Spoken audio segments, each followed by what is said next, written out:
Hello and welcome to Woke Watch. If you're new to the channel, this is an ongoing series of videos where I find woke stories and content and then pick them apart to expose the ideology for the bullshit it really is. And part of being woke is being offended by everything, finding problems which don't really exist, labelling everything as racist and or transphobic. A note, I said transphobic, not sexist. To be truly woke, you can't give a fuck about women, just the men pretending to be them. And in recent years, chess, music theory, cutlery, being on time, mathematics, spelling and grammar, and milk have all been labelled as promoting racism. And now there's something else. And it's on your screen right now. Not me. Although, as a straight white man, to the disciples of the Church of the Eternally Offended, I am the devil incarnate. No, it's where I am. Apparently, the British countryside enforces white supremacy. When I think of the countryside, one of the first things that comes to mind is the children's classic, The Wind in the Willows. And I don't recall a chapter in said book where Ratty and Badger go to a mosque and throw bricks through the windows.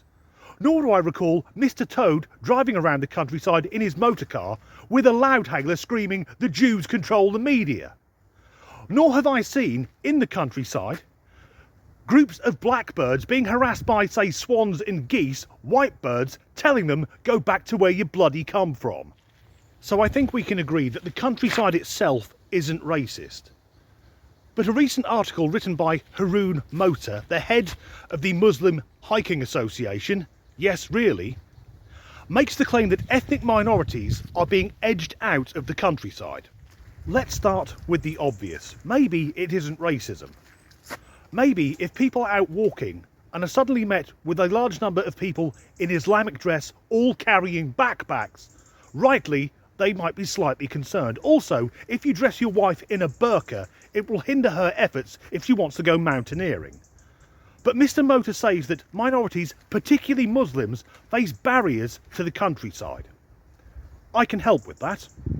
These things are called gates.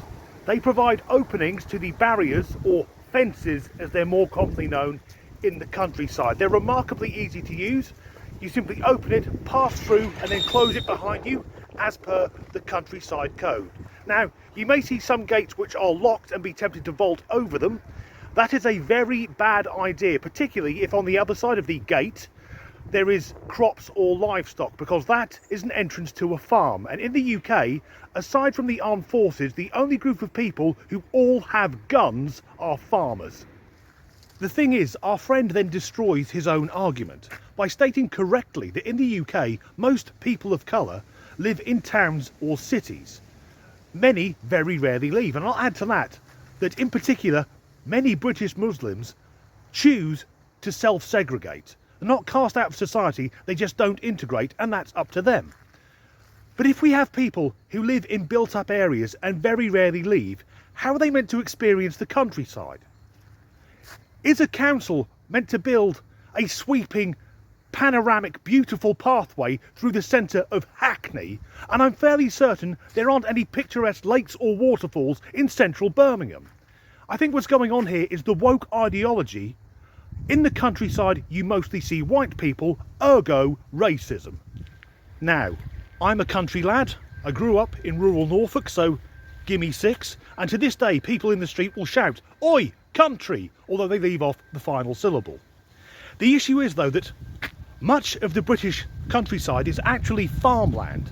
And as farms tend to get handed down from one generation to the next, it makes sense that almost all farmers are white.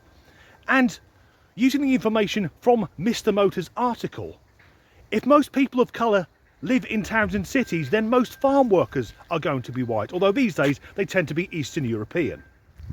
And I think that positive discrimination would look extremely problematic. If you had a white farmer and suddenly everyone working in the fields was black, that would look a lot like the slave trade. And by the same token, if you had a white farmer and everyone in the fields was of Indian descent, that smacks of the bad days of the British Empire. The question I have, though, is how many Muslims actually want to go hiking? Because to me, hiking mostly falls under the category of weird white people shit. Of course, anyone can go hiking, but the idea of seeing a hill and thinking, that's steep, it'll take a lot of work to get to the top, it'll probably be quite dangerous, and I bet there's fuck all up there. That type of idiocy is mostly reserved for people with this skin colour. The same goes for camping. So many white people love camping. Now, I live in a house with electricity and running water and heating. Why would I want to drive for 5 hours to spend a week in a field living like a fucking refugee? So the whole story strikes me of this woke need to be oppressed, to come across as a victim, even when, as we've seen, there isn't anything even remotely racist about the countryside. Now, of course, there are racists in the countryside because there are racists everywhere. And as we've seen in recent days, the amount of people taking to the streets demanding that Israel is wiped off the planet, it transpires quite a lot of those racists are actually Muslims. Now, I better get going because just being here now means I'm probably committing a hate crime. As ever, thanks for watching.